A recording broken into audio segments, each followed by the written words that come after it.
Leo en el nombre del Padre, del Hijo y del Espíritu Santo. Amén. La hija de Jairo y la mujer que toca el manto de Jesús. Mientras él le decía estas cosas, vino un hombre principal y se postró ante él. Nos debemos de postrar delante del Señor.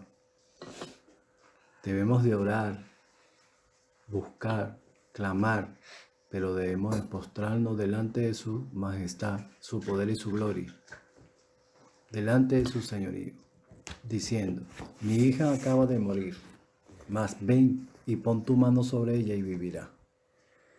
Esa era la fe que tenía ese hombre para que viviera su hija. Dame mi lápiz. Ajá.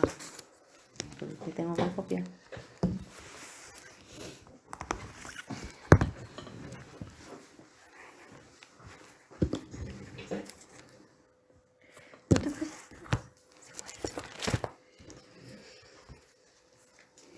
Y se levantó Jesús y le siguió con sus discípulos. Iba por el caso de la niña. Y aquí una mujer enferma de flujo de sangre desde hacía 12 años se le acercó por detrás y tocó el borde de su manto. Porque decía dentro de sí: si tocare solamente su manto, será salva. Ella lo pensó y lo creía.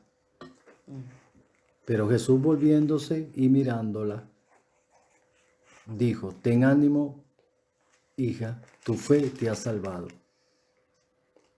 No le preguntó nada. Se volteó y le dijo: ten ánimo, tu fe te ha salvado. Significa que tu fe y la fe que tenemos en el Señor nos va a salvar. Debemos de tener fe para todas las cosas que hagamos en el Señor y lo que el Señor va a hacer. Y la mujer fue salva desde aquella hora. Fue curada y fue salva. Me está hablando de dos situaciones diferentes. Amén. Al entrar Jesús en la casa del principal, viendo a los que tocaban flautas y la gente que hacía alboroto, les dijo: apartaos. Significa que debo de apartar las cosas que no me edifican. Debo de apartarme del pecado. Debo apartarme de lo que me contamina mi alma y mi espíritu. Porque la niña no está muerta, sino duerme. Y se burlaban de él. Y se burlaban de él. No le creían. Mucha gente que el Señor le predicó no lo aceptaron. No le creyeron. Es nuestra relación con Cristo es esa. Esa es nuestra actitud. Eso somos nosotros hoy en día, que no le creemos a Dios, que no le recibimos. Estamos como esta gente que se burlaba de Él, porque no nos podemos burlar de la palabra, de la verdad, de la vida y de Jesucristo. Pero cuando la gente había sido echada afuera, entró y tomó de la mano a la niña y ella se levantó.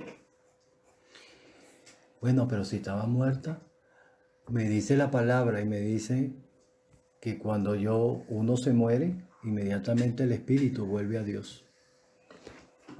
Es cierto, ¿verdad? Y el alma va a vida eterna o a condenación, ¿cierto?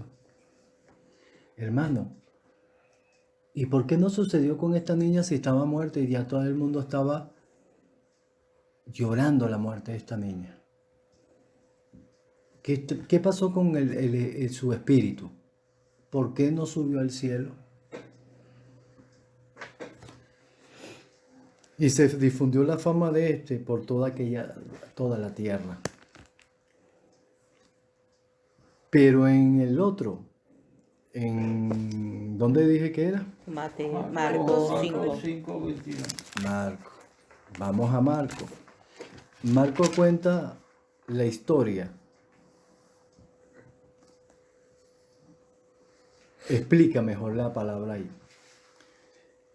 Pasando otra vez Jesús en una barca a la orilla, se reunió alrededor de él una gran multitud, y él estaba junto al mar.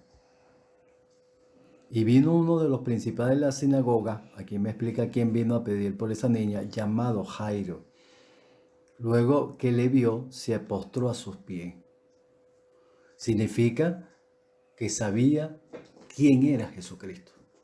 Era uno de los principales de la sinagoga, de la gente que no recibió el mensaje, que no quiso recibir el mensaje. Significa Era un fariseo. que era un fariseo. Eso es importante. Y se postró delante de la majestad, el poder y la gloria de Cristo. Y luego que le vio, se postró a sus pies. Y le rogaba a muchos diciendo, mi hija está agonizando, ven y pon las manos sobre ella para que sea salva y vivirá. Fue pues con él y le seguía una gran multitud y le apretaban. Jesús nunca estuvo solo, hermano. Nunca. Nosotros, si somos hijos de Dios, nunca vamos a estar solos. Siempre vamos a estar con ese vínculo perfecto, el amor, la unidad, en la fe, en la unidad, en la iglesia.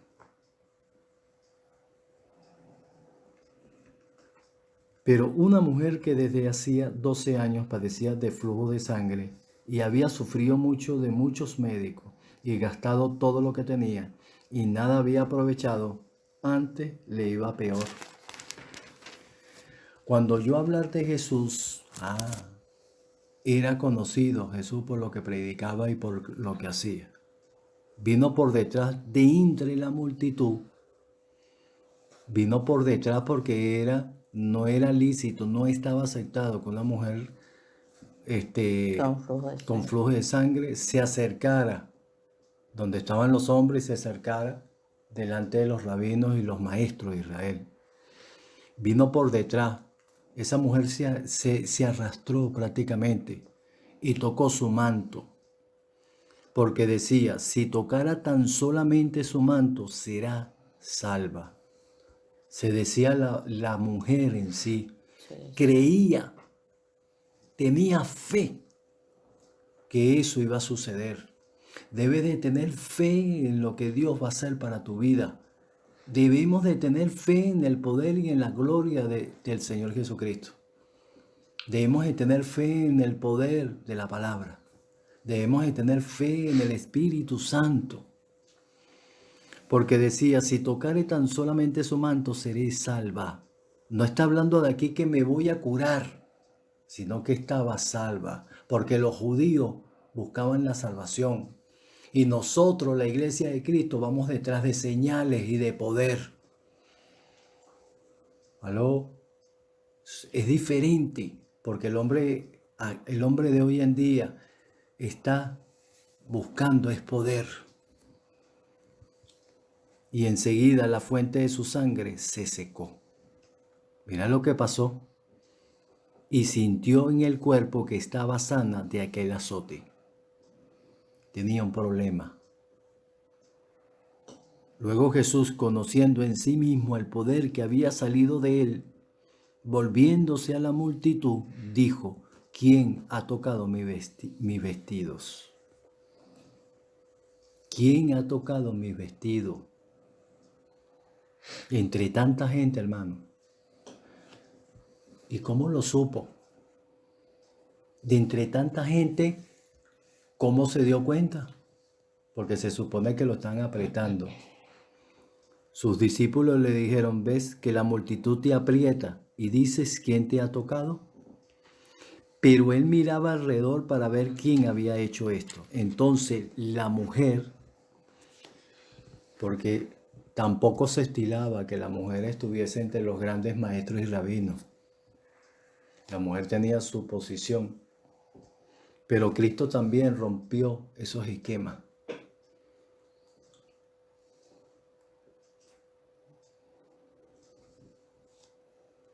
Entonces la mujer, temiendo y temblando, sabiendo lo que en ella había sido hecho, vino y se postró delante de él y le dijo toda la verdad. Le dijo toda la verdad. Hermano, cuando yo no hablo mi corazón de verdad, mis pecados siguen en mi corazón, siguen en mí. Cuando yo no le digo la verdad a Dios, cuando yo no le entrego mis cargas, mis pecados a Dios, Dios no puede hacer esos grandes milagros y esas grandes transformaciones en mí. Porque sigo atado. Tengo que entregarle todas las cosas a Dios. Tengo que pedirle perdón a Dios para que Dios sane mi corazón, sane mi alma, sane mi espíritu.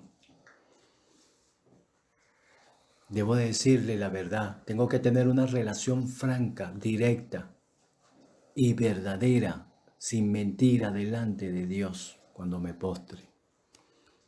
Y él le dijo: hija, tu fe te ha hecho salva, ve en paz.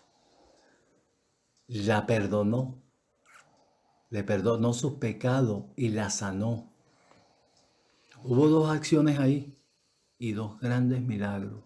La sanidad de su corazón, de su alma y de su cuerpo. La sanación de su espíritu y de su cuerpo. Eso es lo que necesita hacer el Señor con nosotros, con nuestras vidas, restaurarnos por completo. Restaurarnos todas nuestras áreas por completo, para que podamos ser libres, para que podamos ser verdaderamente hombres santos, obedientes, sujetos a la palabra y al Espíritu. Y él le dijo: hija, tu fe te ha hecho salva, ve en paz y queda sana de tu azote. Significa que el demonio, la enfermedad se fue. Mientras él aún hablaba, vinieron de la casa del principal de la sinagoga diciendo. Pero antes de que entremos en el segundo milagro, tenemos que preguntarnos cómo Jesús supo que lo habían tocado. Que no podemos pasar eso por debajo de la mesa, dentro de tanta gente que le apretaba. Nosotros tenemos que tener una relación genuina con Dios. Nosotros tenemos que estar desnudos delante de Dios y de la palabra, y limpios.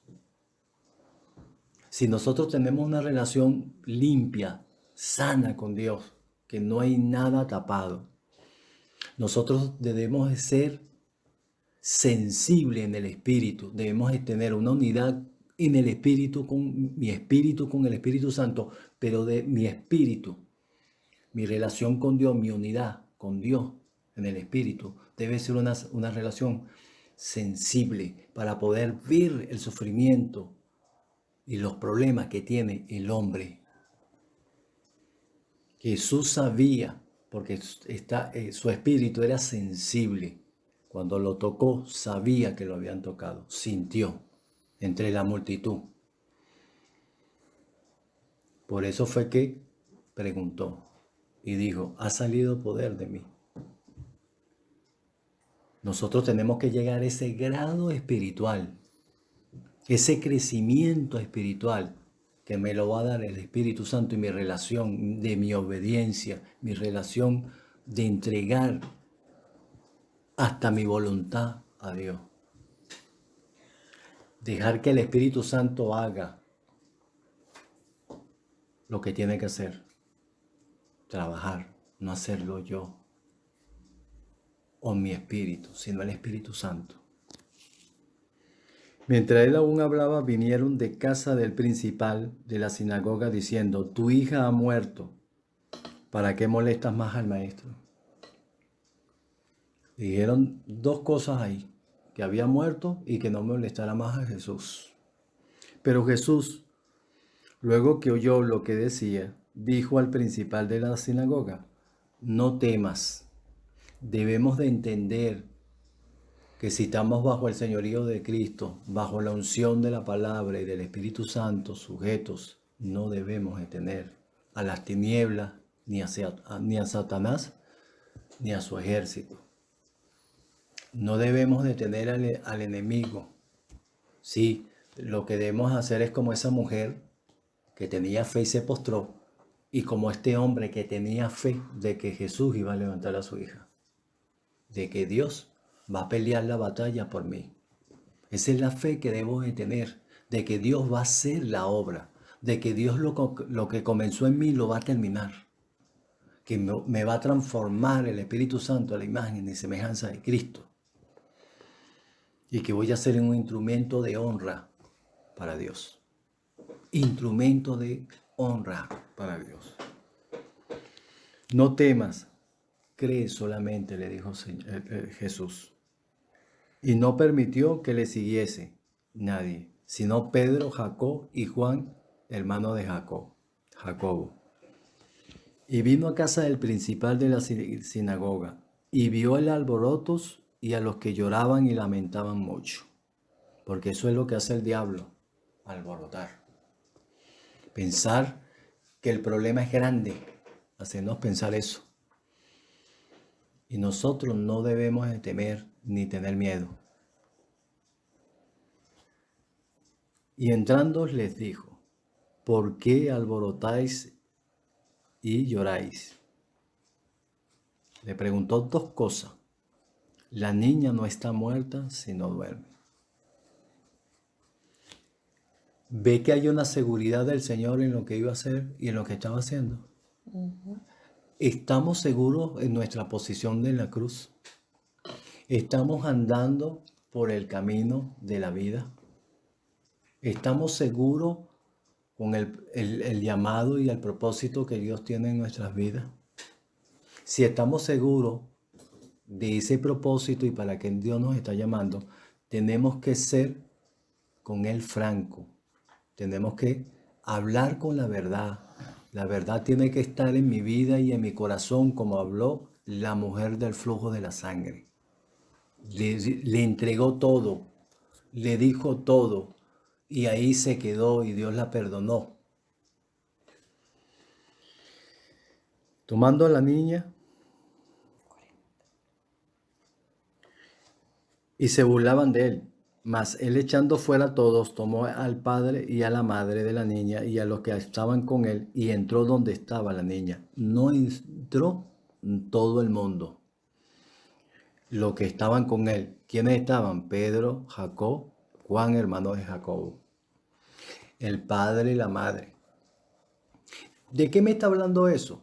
De que yo tengo que tener fe y seguridad de lo que está haciendo Dios con mi vida. Y el propósito por qué Dios me ha llamado y cómo me va a usar. Dios me está advirtiendo de que no sea incrédulo, porque hay bastante incredulidad entre nuestras filas y entre nuestros hermanos y en la iglesia. Porque cuando hay incredulidad dentro de la iglesia, no se ve el poder y la gloria de Dios actuando. No se ve la grandeza y el poder del Espíritu Santo. No se ve, hermano. Porque a Dios no le gustan los incrédulos. Tenemos que sacar la incredulidad de nuestras vidas. Debemos de sacar ese género de nuestras vidas con ayuno y oración. Debemos de creerle a Dios que Dios va a hacer todo por nosotros. Debemos abrirle nuestro corazón. Y tomando la mano de la niña, le dijo, Talita cumí, que traducido es, niña, a ti te digo, levántate. Hermano, pero no había muerto, pues. Porque ese espíritu no subió. ¿Sería que el Señor, que Hijo de Dios, que es Dios, no permitió que ese espíritu volviera arriba? Hasta que Él llegara y se hiciera la obra. La obra de Dios, levantarla entre los muertos. ¿O estaba dormida?